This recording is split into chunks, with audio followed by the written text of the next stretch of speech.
પ્રદ્યુમનસિંહ આપની પાસે આવું છું। આજે જે જીએસટી મુદ્દો ઉપાડ્યો છે કે ભાજપમાં ઘરનો વેરી કોણ, કારણ કે શિસ્ત ભંગ અને પાછલા બાણેથી અન્ય પક્ષને મદદ કરવાની પણ વિગતો સામે આવી છે। આપનું શું કહેવું છે? જોઈએ છે આપણે ભાજપ એક ડિસિપ્લિન પાર્ટી તરીકે ઓળખાય છે, જેને કહેવાય ને બધી રીતે કમ્પ્લીટ। હવે એ જ પાર્ટીમાં આ વખતે આપણને અસંતોષ જોવા મળ્યો, પાર્ટીમાં કોઈ જાતની ડિસિપ્લિન નહોતી। હવે એનું કારણ શું, એ માટે જ વિચારવા માટે મજબૂર કરે છે પાર્ટીને પોતાને જ।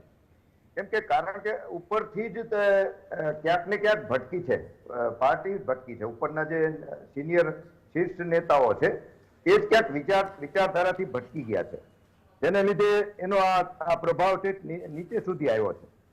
આપણે જોઈએ કોંગ્રેસની આંધળી ભરતી અને જે તે ઉમેદવારો કોંગ્રેસના નક્કી આપણે એમએલએમાં પસંદ કર્યા, ત્યાં પણ કોઈ જાતની સ્થાનિક નેતાગીરી યારે કોઈ જાતની સંકલન નથી કર્યું, એના એ સીધા ડિક્લેર કરી નાખ્યા છે। ને એવું જ કે સંસદમાં થયું છે ઘણી જગ્યાએ, એટલે ઘણા બધા કારણો એવા છે।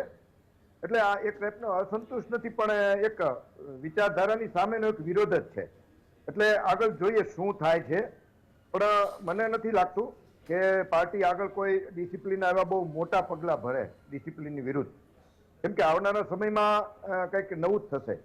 આપણે જોઈએ કે જયેશ રાદડિયા જે પોતે જ મજબૂત જનાધાર વાળા વ્યક્તિ છે, હવે એને જ બધી રીતે કાપવાની વાત આવે ત્યારે સહજ માણસ પછી કાંઈક ને કાંઈક પોતાની મનમાની કરવાનું એને ના છૂટકે કરવું પડે, એ નહીં તો એના સપોર્ટર કરે।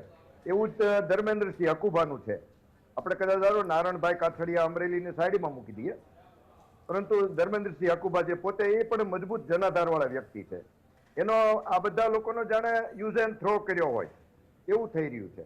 એટલે માવતર કવ માવતર થાય પણ છોરું કછોરું, સોરી માવતર કવ માવતર ન થાય, છોરું કછોરું થાય, પણ આ તો ઉપરથી જ માવતર કવ માવતર થયા છે, એટલે પછી નીચે અસંતોષ નવો આવ્યો છે એવું દેખાઈ રહ્યું। બિલકુલ, પક્ષમાંથી આવેલા લોકોને ટિકિટ આપી દેવી અને તેમને ચૂંટણી લડાવી દેવી, આ બધાનો વિરોધ અંદરો ખાને છુપાયેલો હતો અને પછી આવું બન્યું।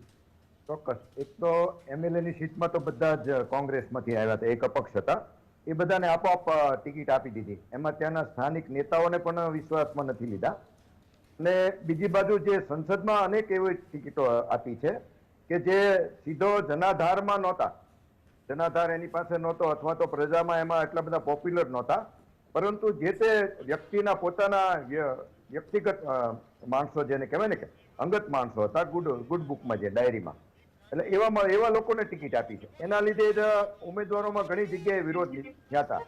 એ જ રીતે આપણે જ્યોતિબેન પંડ્યાનું જોઈએ, બરોડામાં જ્યોતિબેને જ શરૂઆત કરી વિરોધ કરવાની, રાજીનામું આપ્યું કે એમને સસ્પેન્ડ કર્યા।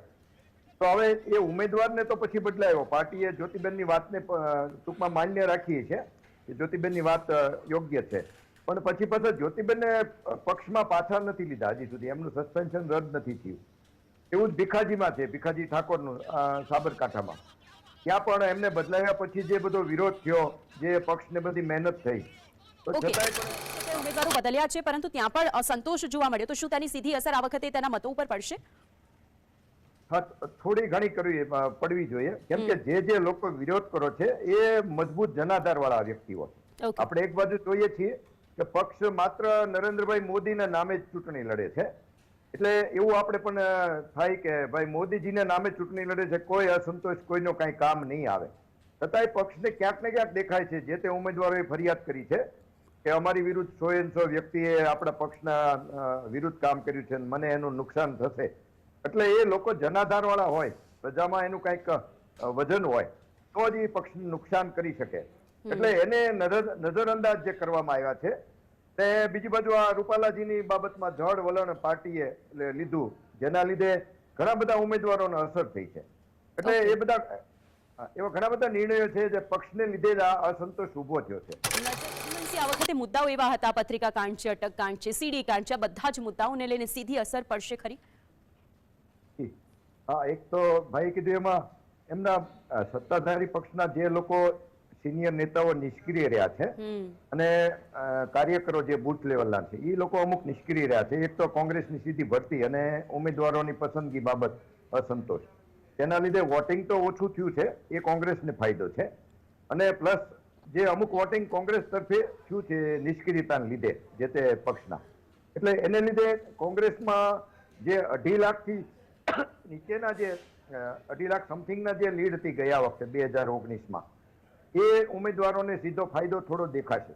બાકી જે મોટી લીડ વાળા છે ગઈ ટર્મમાં બીજેપીમાં જે જીત્યા છે 26 થી 26 આવી હતી, 2.5 લાખથી વધુની લીડ વાળા છે. ઓકે, એ એક લોકોને સવાલ નબળી પ્રદ્યુમનસિંહ એ થાય કે જે અર્જુન મોઢવાડિયા કહી લો, સીજે ચાવડા કહી દો, જેઓ કોંગ્રેસમાંથી સીધા બીજેપીમાં ગયા અને તેઓ જે સીટ ઉપરથી વિધાનસભાની ચૂંટણીની અંદર લડ્યા, જે બેઠકો ખાલી થઈ હતી, શું એ લોકો ભલે પક્ષ બદલ્યો છે પરંતુ જનતા તેમને સાથ આપીને તેમને ચૂંટશે ખરા? શું લાગે છે આપને?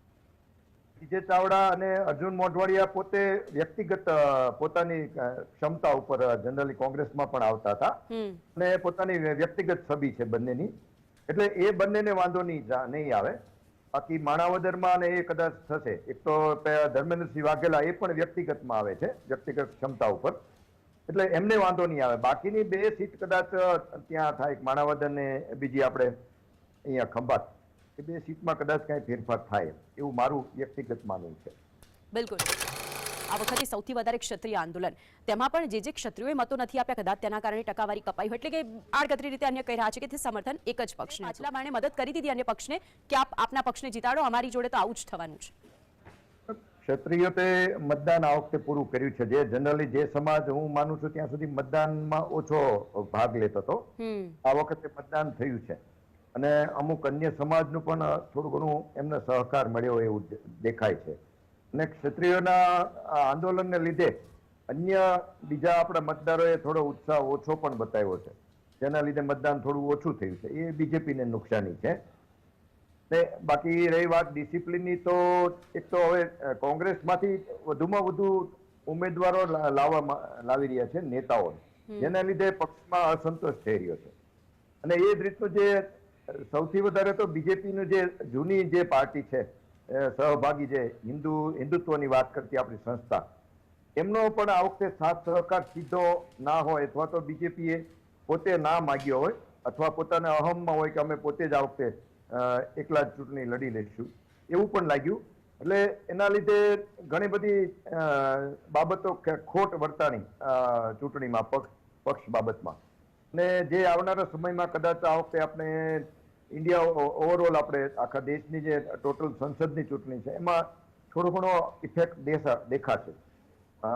મોદીજી રિપીટ થશે કે બીજેપી રિપીટ થશે, પણ એ જે લીડની વાતો થાય છે, કદાચ લીડ નહીં મળે જે જી, એમાં પણ હું માનું છું ત્યાં સુધી જો ગુજરાતમાં પરિણામ થોડું પણ ખરાબ આવે પાર્ટીની વિરુદ્ધમાં, તો માત્ર CR પાટીલને જ બદલાવવામાં આવશે.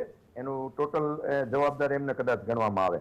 અને અથવા જો સારું પરિણામ આવે તો પછી સારા મોટા નેતાને ઘરે બેસાડી દેતા અચકાશે નહીં પાર્ટી.